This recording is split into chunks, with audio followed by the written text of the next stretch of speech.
Wando Ouando Oueanto. Okay, so as you see, this presentation will be on the Wando. Here's the terminology here used in Burkina Faso by the Burkinabe, Wando. And here is the American Indian, the actual tribe, Wando. Here's their terminology in the language pronounced Oueanto. Okay, the T is pronounced like a D, do, Oueanto, as we'll see up ahead. Now, I posed some questions here in this little subsection. Americans displaced in West Africa, could it be? Did the Wando comprise an amalgamation of peoples, meaning various people groups, or were the Wando just one distinct people group?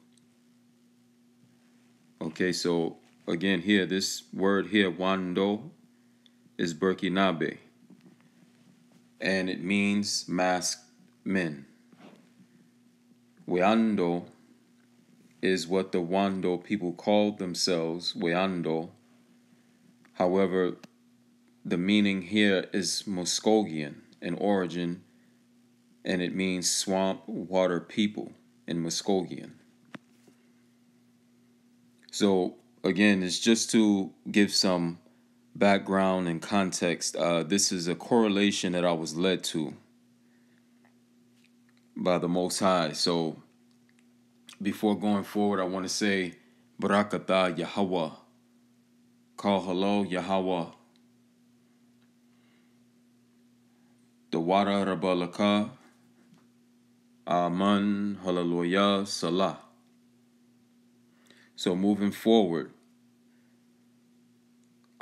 these words are considered to be homophones in the English language.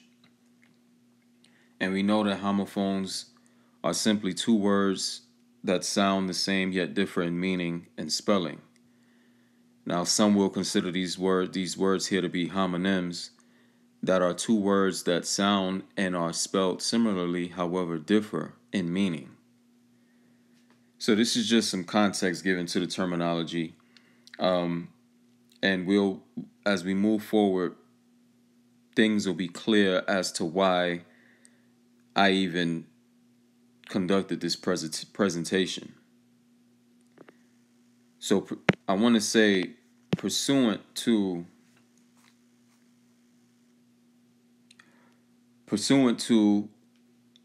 artofburkinafaso.com, a certain Lieutenant Lucien Marc, a French colonial officer in southernmost country before World War I, provides a useful description that has often been overlooked by scholars of African art.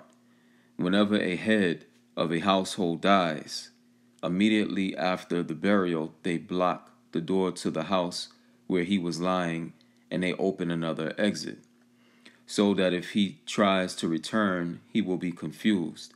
If it is a question of an important individual, a great funerary ceremony is held, to which are invited all of the villages of the region.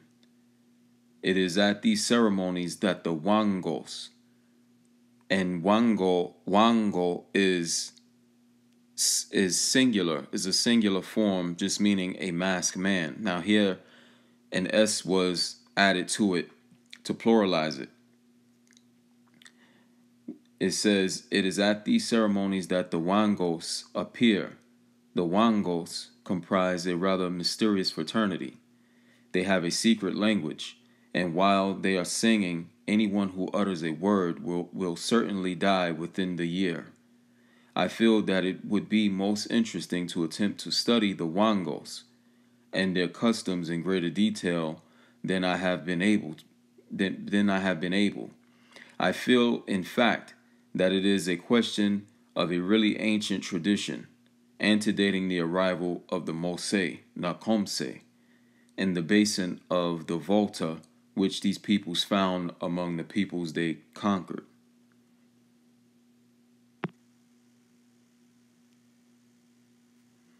So here at this website, we can get we can use as a source to get this information here. It says mask manufacture. Burkina Faso is a land of masks.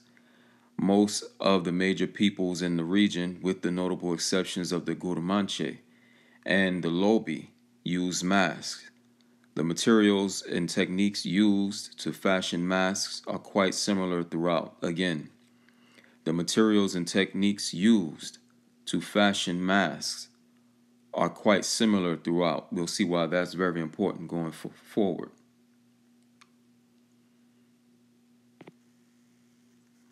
Okay, and as we go forward, these are various masks in the slides ahead. This mask here particularly is a warrior's mask. These are various warrior's masks as well.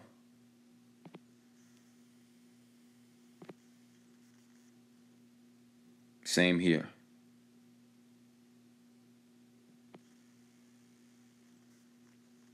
Now this mask here is a plank mask.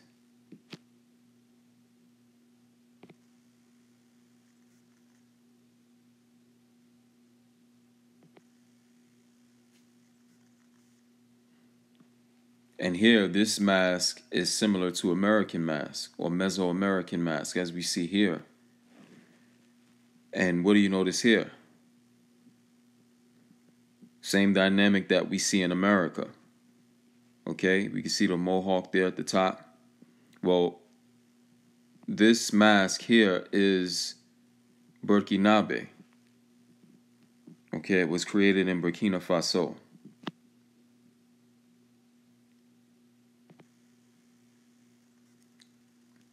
And oh, look at what we have here.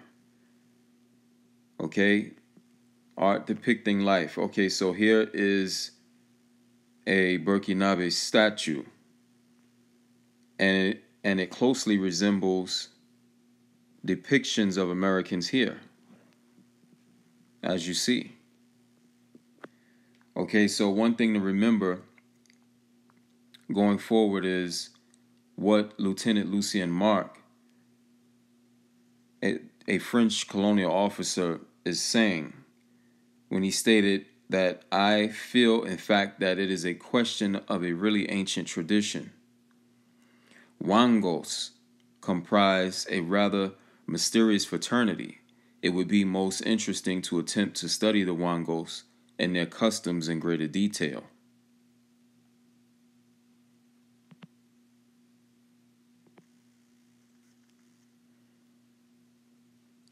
Okay, so at this website, again, in the slides ahead, we'll be visiting some of the information, and this is a paragraph here.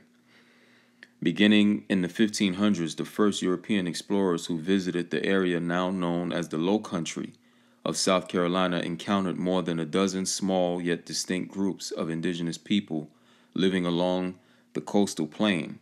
The Wando people first appear in the historical record in the spring of 1670, when English colonists began settling at a place they called Albemarle Point on the west bank of what they called the Ashley River, now Charlestown Landing State Park.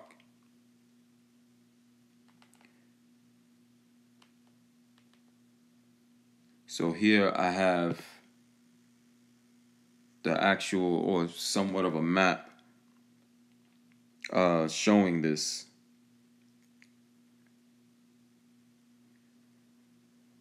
It says to the north of that site lay a broad peninsula, bounded on the north by a river the Indians called the Wando. Those early settlers observed a small band of indigenous people calling themselves the Wando, residing near the south side of the mouth of the river that now bears their name. That is to say, somewhere in the vicinity, and here's the south side as we see. This is the northern part of the river, the Wando River. That is to say, somewhere in the vicinity of what is now called Rimley's Point in Mount Pleasant, on the south side of the Wando River, north of Highway 17.